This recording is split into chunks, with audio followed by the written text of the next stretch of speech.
السلام علیکم ناظرین، میں عرفان ملک آپ کے لیے قربانی کا موسم آنے والا ہے۔ بہت جلدی عید الاضحیٰ کی نماز آپ اور ہم ادا کریں گے۔ یہ سنت اللہ پاک نے کیوں محبت ہے سنت سے، میں آپ کے اس کے لیے ایک واقعہ پیش کرنا چاہتا ہوں کہ حضرت ابراہیم علیہ السلام نے کس کی قربانی دی اور اللہ پاک نے ان سے کس کی قربانی مانگی۔ تو ایک رات کی بات بتاتا ہوں۔ حضرت ابراہیم علیہ السلام فلسطین کے اندر ایک رات کو سو رہے تھے، تو آپ نے خواب میں دیکھا اللہ پاک ان سے فرماتے، اے ابراہیم تو اپنی سب سے پیاری چیز کی قربانی کر۔ حضرت ابراہیم علیہ السلام صبح اٹھتے ہیں، 100 اونٹ کی قربانی کر دیتے ہیں۔ دوسری رات کو جب آپ سوتے ہیں، وہی خواب آپ کو بیان ہوتا ہے، وہی عاطفے کی اب سے آواز آتی ہے، ابراہیم اپنے سب سے پیاری چیز کی قربانی کر۔ تو آپ صبح اٹھتے ہیں، 100 بکریاں قربان کر دیتے ہیں۔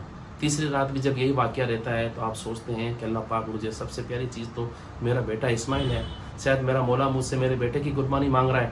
تو آپ فلسطین سے ہجرت کرتے ہیں، مکہ کی طرف آتے ہیں اور اپنی بیگم حضرت حاجرہ کے پاس آ کے فرماتے ہیں، اے حاجرہ، اللہ پاک نے مجھے کچھ حکم دیا ہے، تو میں آپ سے بولتا ہوں کہ آپ میرے بیٹے اسماعیل کو نہلاؤ دلاؤ، ان کی آنکھوں میں سرما لگاؤ، ان کو سجاؤ سنوارو، مجھے اپنے دوست کے پاس ملنے کے لیے لے جانا ان کو۔ حضرت حاجرہ جو پیغمبر کی بیوی تھی، وہ سب دل کی باتیں جانتی تھی، لیکن اپنے شوہر کا حکم تھا اور اللہ کی رضا کو ماننے والے تھے وہ لوگ۔ انہوں نے اپنے بیٹے کو تیار کیا، اسماعیل کو نہلایا دلایا اور حضرت ابراہیم علیہ السلام کو بولا کہ جو لے جائیے۔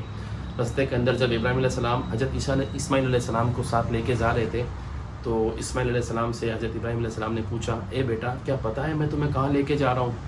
تو حضرت اسماعیل علیہ السلام نے ابا حضور کی طرف بڑی معصومیت بھری نگاہوں سے دیکھا اور بولا، اے ابا حضور، آپ اپنے دوست سے ملنے کے لیے مجھے لے جا رہے ہیں۔ ابراہیم علیہ السلام نے کہا، نہیں بیٹا، میں تجھے اللہ کی راہ میں قربان کرنے کے لیے لے جا رہا ہوں، کیونکہ میرے مولا نے مجھے سب سے پیاری چیز کی قربانی مانگی ہے۔ حضرت اسماعیل علیہ السلام مسکرائے اور مسکرا کے کہا، اللہ نے اگر آپ سے قربانی مانگی ہے میری تو میں بڑا خوش نصیب ہوں۔ اے میرے ابا حضور، میری 2 وصیتیں ہیں، آپ ان 2 وصیتوں کو یاد رکھنا کہ بول میرے بیٹے کیا کہنا چاہتا ہے۔ حضرت ابراہیم علیہ السلام نے فرمایا، حضرت اسماعیل علیہ السلام نے التجا کی، ابا حضور، ایک تو اپنی آنکھوں پہ پٹی باندھ لیا گیا، کیونکہ جب آپ قربانی کریں گے تو آپ چھری چلائیں گے تو میری شکل مبارک آپ کو دکھے گی، تو آپ کے ہاتھ کانپنے نہیں چاہیے۔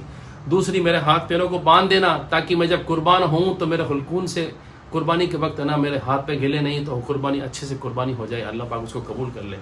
آپ نے کہا ٹھیک ہے میرے بیٹے۔ آپ ایک میدان کے اندر چلے جاتے ہیں اور اپنے اسماعیل کو سلاتے ہیں، سلانے کے بعد اپنی آنکھوں پہ پٹی باندھتے ہیں اور چھری کو پتھر پہ رگڑتے ہیں، تیز کرتے ہیں اور چھری چلانے ہی والے ہوتے ہیں، اللہ کی قدرت جوش مارتی ہے، اے جبرائیل سنو، ابراہیم میرے امتحان میں پاس ہو گیا ہے، جلدی سے جنت سے ایک دمبا لے کے جاؤ، وہ قربانی کیے بغیر مانے گا نہیں، فٹافٹ اسماعیل کو وہاں سے ہٹا دو اور دمبے کو وہاں پہ سلا دو۔ حضرت جبرائیل علیہ السلام پلک جھپکتے ہی جنت سے ایک جنتی دمبا لیتے ہیں اور فٹافٹ اس میدان میں آتے ہیں اور ابراہیم علیہ السلام کے پاس میں لا کے وہاں سلا دیتے ہیں، اسماعیل علیہ السلام کو اٹھا لیتے ہیں۔ ابراہیم علیہ السلام اپنی اسی کیفیت میں چھری کو چلا دیتے ہیں، خون کی گرمی جب آپ کے ہاتھ پہ آتی ہے تو آپ سوچتے ہیں میں نے قربانی کر دی ہے۔ آپ پٹی کھولتے ہیں تو سامنے دیکھتے ہیں حضرت اسماعیل علیہ السلام کھڑے مسکرا رہے ہیں اور پاس میں حضرت جبرائیل علیہ السلام بھی کھڑے مسکرا رہے ہیں۔ آپ دیکھتے ہیں، یا میرے مولا یہ کیا تھا؟ حضرت جبرائیل علیہ السلام کہتے ہیں، ابراہیم تم اس امتحان میں بھی پاس ہو گئے ہو، تم مولا کے پیارے نبی ہو، اللہ پاک نے تمہیں امتحان میں ڈالا تھا، تم ان امتحان میں پورے کامیاب ہو گئے، اور آپ کی یہ ادا اتنی پسند آئی ہے کہ تا عمر تک محمد کی جو امت آئے گی وہ قربانی کرتی رہے گی، یہ سنت ادا کرے گی۔ آپ کی یہ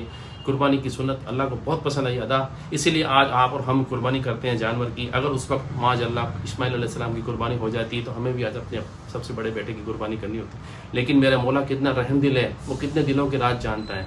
تو یہ واقعہ آپ کو سنایا میں نے، یہ قربانی کا تھا۔ میرے چینل کو سبسکرائب کریں، آپ دعائیں کریں، میں یہاں پہ نیا ہوں، میرے کہنے سننے میں غلطی ہوئی، عالم لوگ بہت رہتے ہیں یہاں پہ، تو مجھے معاف کیجیے گا، پلیز مجھے سپورٹ کیجیے، ایسے ہی ویڈیو آپ کے لیے لاتا رہوں گا۔ السلام علیکم ورحمۃ اللہ وبرکاتہ، اور عید الاضحیٰ کی آپ کو بہت بہت مبارکباد۔